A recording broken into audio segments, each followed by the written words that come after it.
bienvenidos a Planeta de Pascua. ¿Han pensado en algún momento que las centrales nucleares son buenas, malas, peores? ¿Qué concepción tienen de ello? Pues hoy, entre otras cosas, vamos a aclarar esto, pero para ello, no lo voy a decir yo porque me puedo confundir, como muchos saben ya. Está Roberto Pascua, miembro de la Real Sociedad Española de Física, astrónomo y físico, evidentemente, si no, no podría ser miembro de esa Real Sociedad. Bienvenido, Roberto. Bien hallado.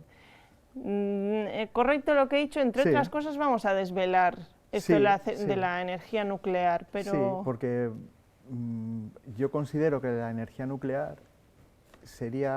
es, digamos, la candidata más interesante de cara a descarbonizar, ¿no? Que es esa palabra que se han inventado ahora últimamente y que está tan de moda. Los palabras, como dices Sí, los tú. palabras, bonito palabra, de, bueno, si se quiere quitar CO2, si se quiere dejar de emitir CO2 a la atmósfera, pues una forma muy interesante es utilizar energías limpias que no emiten CO2 y que llevan con nosotros muchos años. Para ello queríamos empezar, como no, hablando un poco sí, del método científico para sí, hablar de cómo no se está utilizando sí, o no hay de una forma rara, ¿no? No hay un consenso. Claro, a ver, para mí el método científico es lo que nos ha hecho llegar donde estamos. La evolución del ser humano estos últimos 500 años, ¿no? Con la medicina, las ciencias, la tecnología, nace del método científico, ¿no? Bueno, que se basa en que las afirmaciones tienen que demostrarse y luego que tiene también sus 5 puntos básicos, ¿no? Experimentar, la observación, experimentación, la formulación matemática, la propuesta de hipótesis, la medición. Son los puntos en los que se basa ese método científico, ¿no? Sin esto no puedes hacer nada, ¿no? ¿Qué ocurre cuando analizamos el clima? Que vemos que pues, no se acierta con las predicciones. ¿Por qué no se aciertan?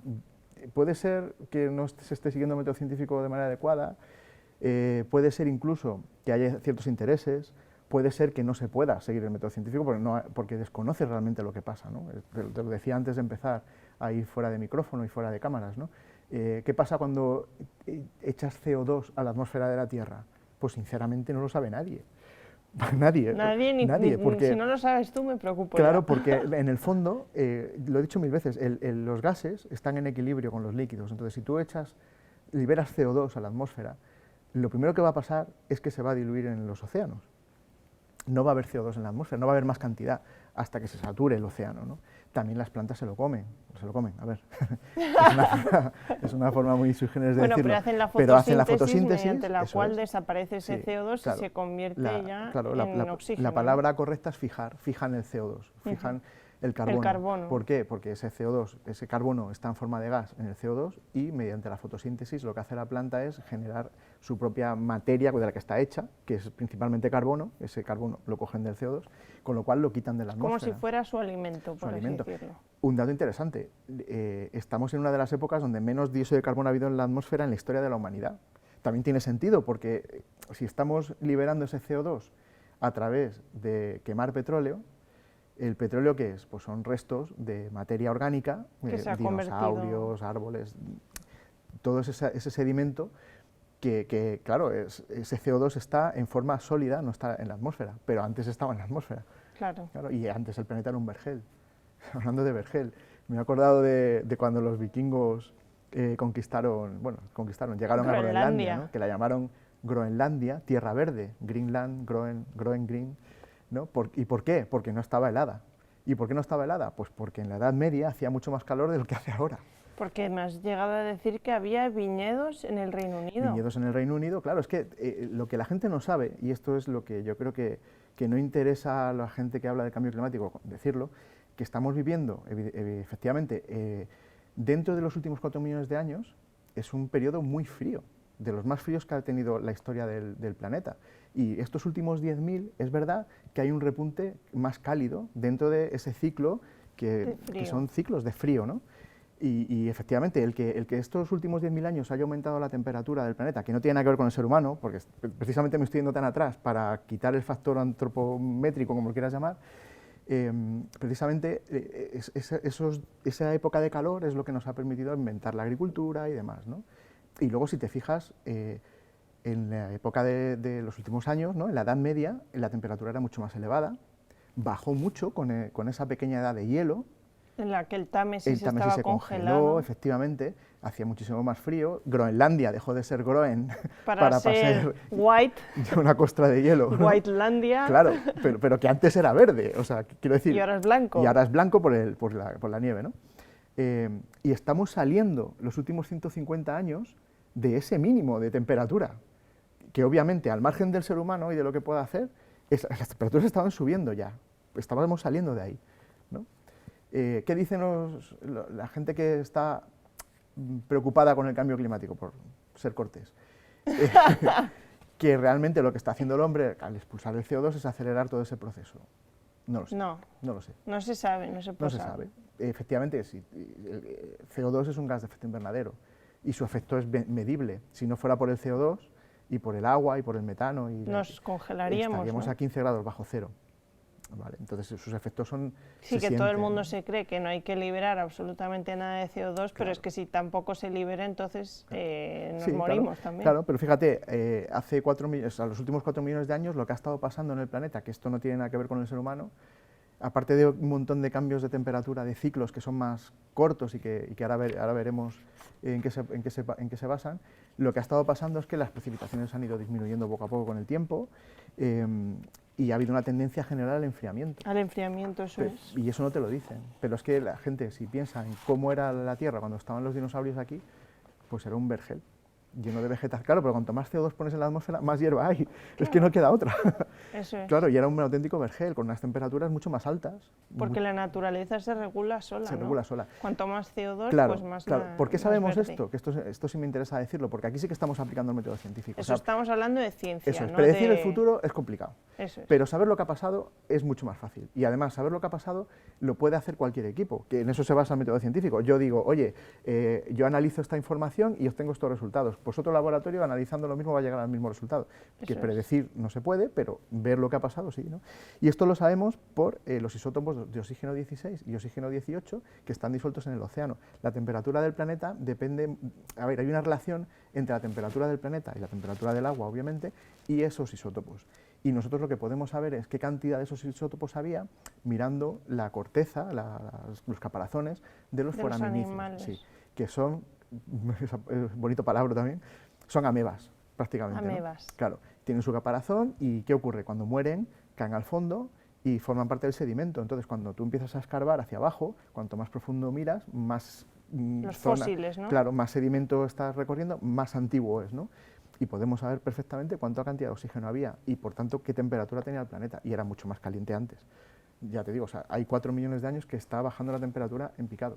Que nosotros la conseguimos que suba un poquito, no lo sé, pero que no tiene nada que ver con nosotros realmente. Sí, ¿no? Que estamos hablando de que el ser humano lleva en la Tierra unos miles de años. Sí, decenas, como y tal. Y tú estás hablando ya de millones. Hablo de millones. Entonces, bueno, el efecto del ser humano no ha afectado tanto al ciclo como no se pueda creer, porque tampoco sabemos 100% cómo hemos afectado, porque si dices que el CO2 no podemos medir realmente. Claro, puedes medir la cantidad que hay, pero tú no sabes qué pasa cuando tú aumentas la cantidad de CO2 en la atmósfera, puedes hacer predicciones de qué va a pasar. Y lo primero que piensas es un gas de efecto invernadero, va a aumentar la temperatura. Vale, vayamos a los datos, es que no quería entrar ahí, pero lo podemos hacer. Vayamos a los datos de hace 20 años, cuando había predicciones de que la temperatura del planeta en 2020 iba a ser 4 grados más de lo que es.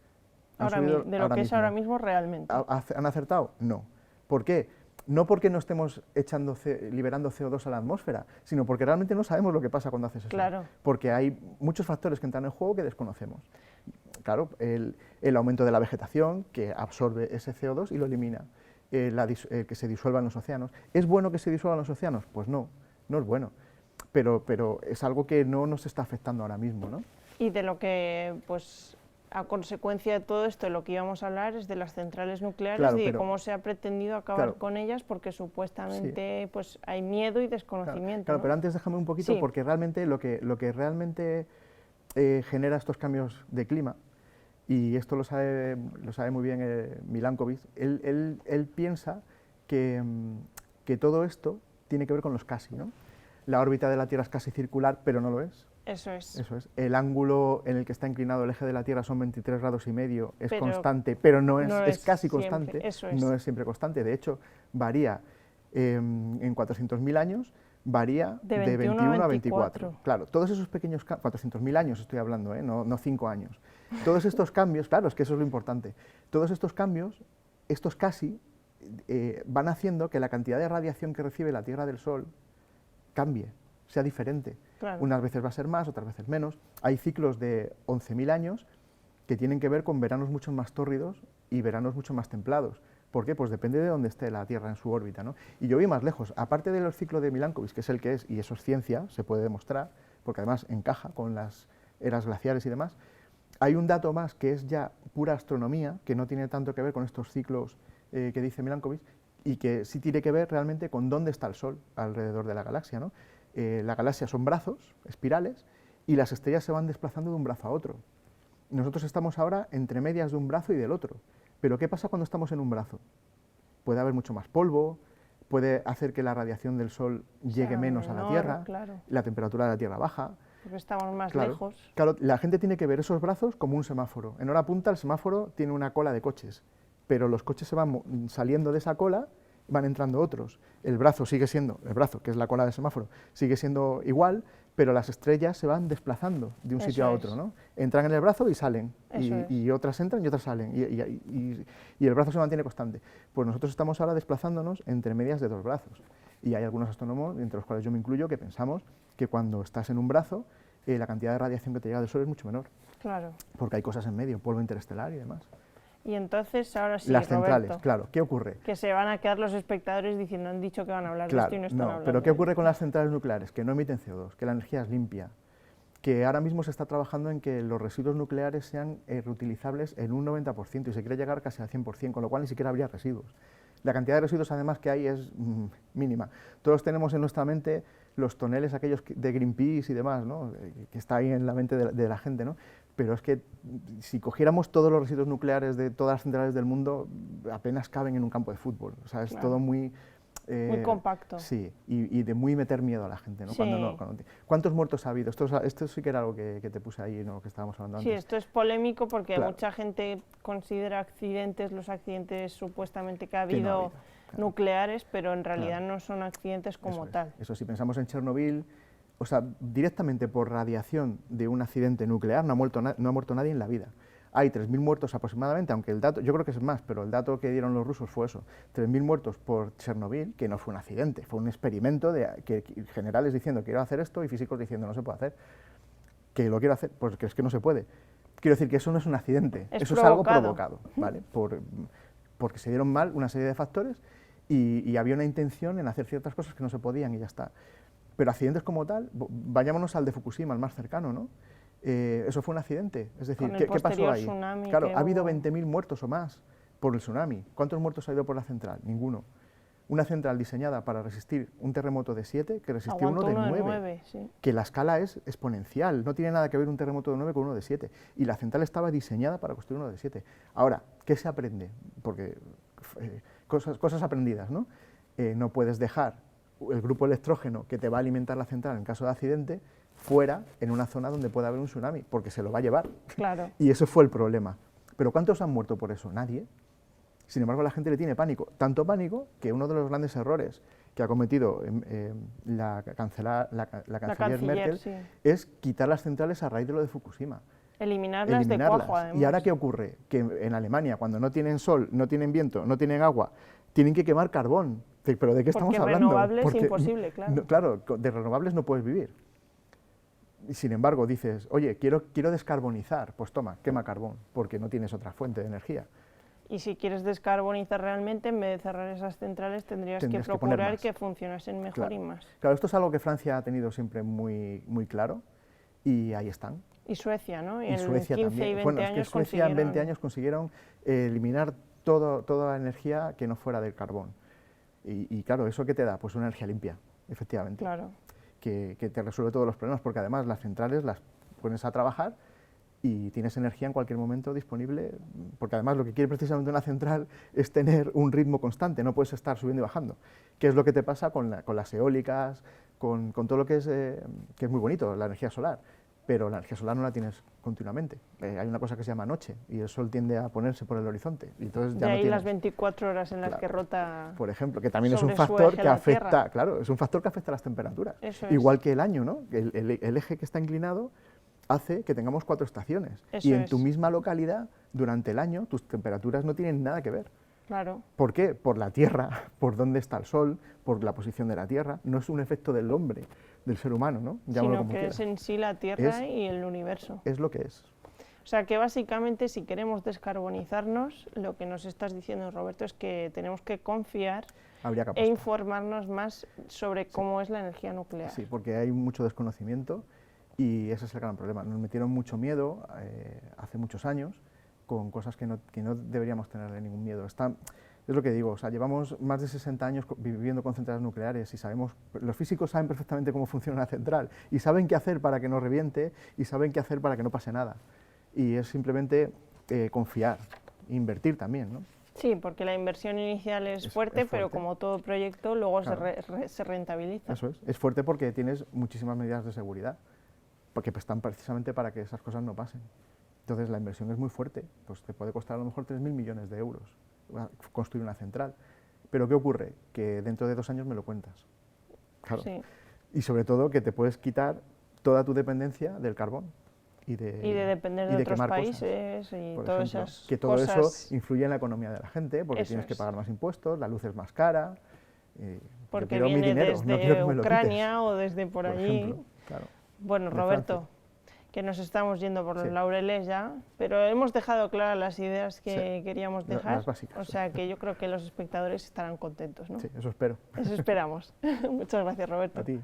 Nos vemos en la próxima edición de Planeta de Pascua. Ya saben que pueden encontrar estos episodios, como siempre, en su TDT, aquí en Déjate de Historias Televisión, y también en nuestra página web o en nuestro canal de YouTube. Tienen esas listas de reproducción en las que encontrarán todos los capítulos por si se han perdido algo de lo que hemos hablado aparte, o si quieren conocer un poquito más a Roberto o todo lo que podemos llegar a comentar, no solo de astronomía, sino que ya lo verán.